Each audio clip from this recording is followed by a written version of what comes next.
Okay, so today we are doing day 9, that is Urlaub. And the goal for today is that we are going to discuss about vacation plans, right?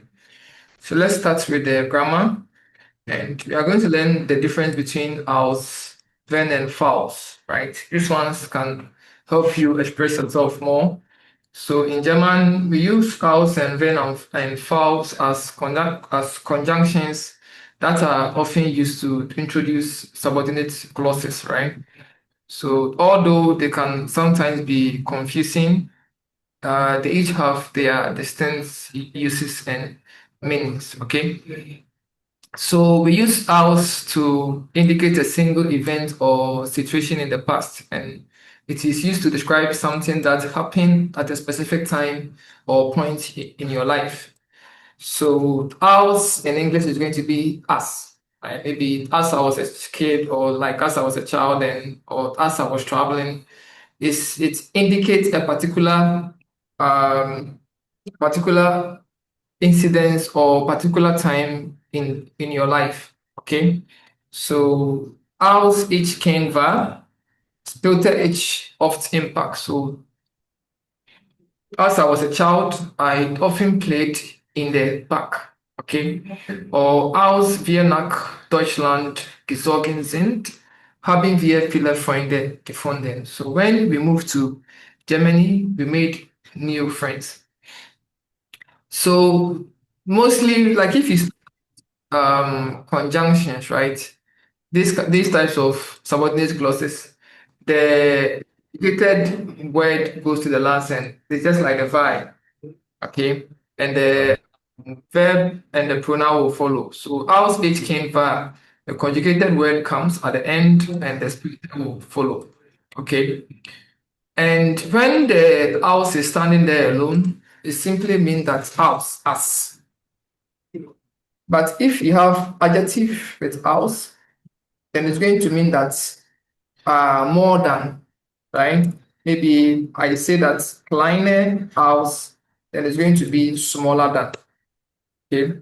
So when this adjective goes with als, then it's going to be than, more than, bigger than, smaller than. But if this als is standing there alone, then it's going to imply that a particular time in your life. So that's what I'm having here, right? And the when is used for repeated events in the past, present, or future. It can mean that whenever or if, depending on the context.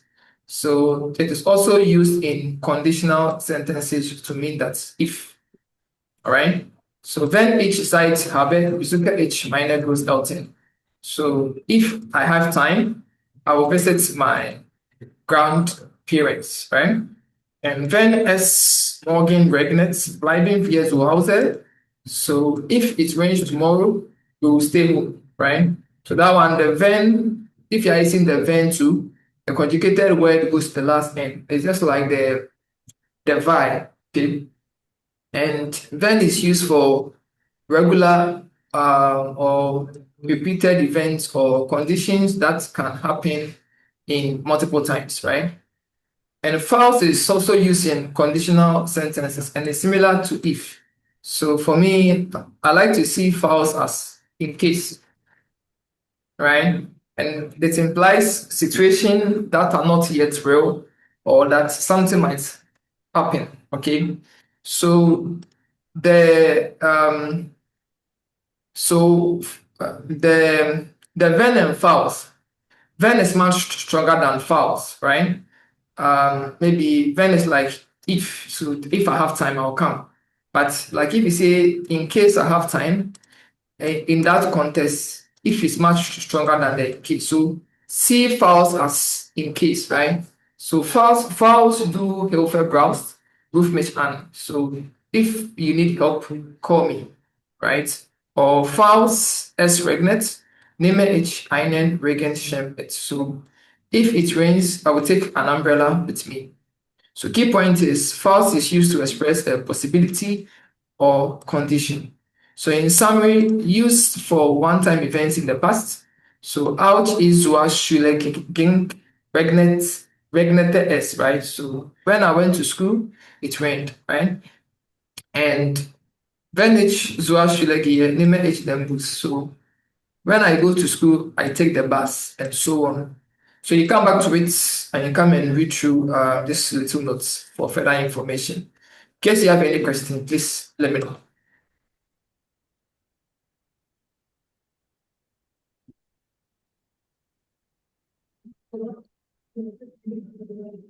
Okay. So let's check the topic for today. Und das Thema für heute ist Urlaub. Und Nummer eins haben wir Reiseziele. So Reiseziele bedeutet Travel, Destinations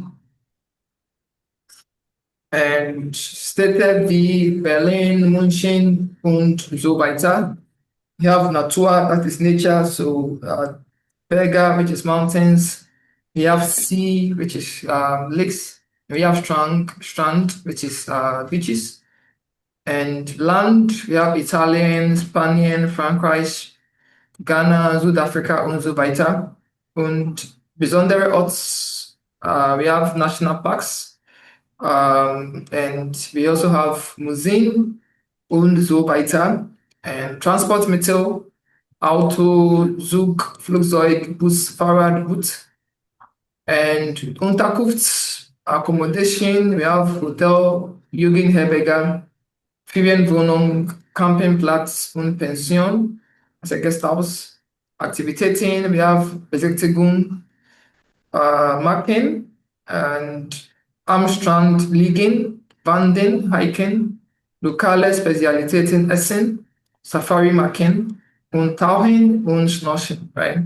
That is diving and snorkeling.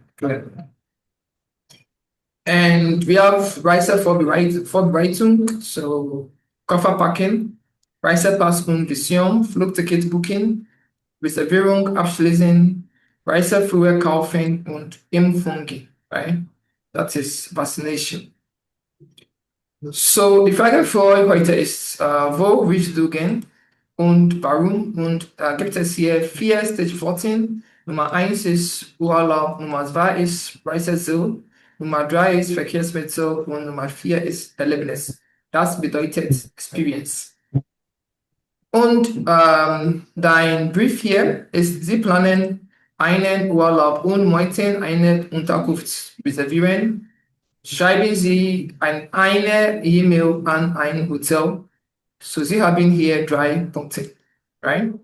Teil 3 ist dein Lesen und Sie haben hier 7 Fragen und Sie müssen die richtige Antwort wählen. Und Teil 4 is dein Hören. So one advice I want to give you guys is that if you know that you are writing 28 letters, right? Each assignment, you are going to write a letter. And since you don't send your letter to me first, there is no need to try and impress anybody, okay? Always try and write about 95% by yourself from this stage going with the things that you have learned. Okay. For me, like if you send it to me and everything is fine, that's how I'm going to take it. That you know it. Okay. And maybe you need some help. And because your letter is very good, I'll take it like you know everything. Okay. So if you are writing, know that you are writing to go and write exams, not for me or for yourself. Okay. So make sure that majority of it is coming from your own efforts and you know everything that you are doing. There are sometimes that some of the students will write very well, very well, very well, very well. Chapter 28, they'll go and write their scribing exams and they'll get like 10.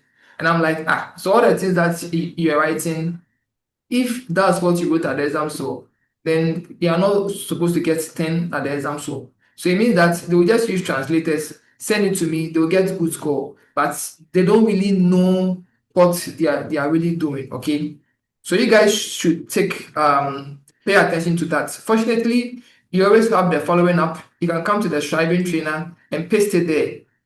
for your first effort, right? And if you do mistake, you can learn from it. So let's start with the discussion for today.